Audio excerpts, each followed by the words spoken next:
The postural tachycardia syndrome is defined by two things. First, a heart rate increment or heart rate rise of at least 30 beats per minute within 10 minutes of head-up tilt or with standing, usually ending up into the tachycardic range over 120, although that's kind of a secondary feature. So you have to have the heart rate rise, and you have to have symptoms of orthostatic intolerance without having orthostatic hypotension. So it's a laboratory and a clinical diagnosis, and the symptoms actually have to fit with the type of symptoms we're expecting. Note that in adolescence, the increment is actually 40. So again, you might read an autonomic study, read a report, and heart rate rises by 32 beats per minute, and it's called normal. Well, if the patient's under 19 years old, that is well within the normal range. So we really look for a 40 beat per minute increment in those younger folks. Now there are patients who will have symptoms very characteristic of POTS, who on occasion will, they'll bring in their Fitbit and say, my heart rate goes up plenty, it jumps all over the place. You do the test at one point in time in the lab and you don't see that 30-point increment. You might call them POTS based on the outside data that you have available, or you might call it mild orthostatic intolerance.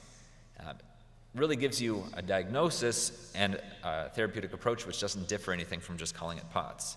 If the heart rate doesn't rise more than 5 or 10, however, I don't think it's right to call it that, because someone's heart rate who only goes up 5 or 10 is not going to benefit from fluid, salt, and the other treatments.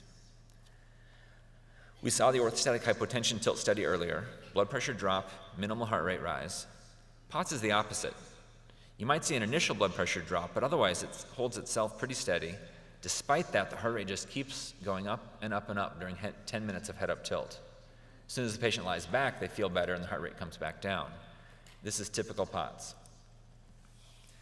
These patients have the symptoms of cerebral hypoperfusion we already saw, but also symptoms of sympathetic activation. So palpitations, tremulousness, sweatiness, nausea, anxiety, and dyspnea are common. Migraines might not so much be postural, but these patients very frequently have migraine.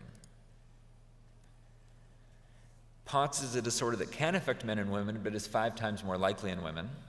Usually onset is between ages 15 and 50, and about half the time the patient will recall some sort of antecedent event, whether it was a viral illness, or trauma, surgery, something that laid them up in bed for a couple of days. That still leaves half the folks who can't think of anything that just seems to come out of the blue.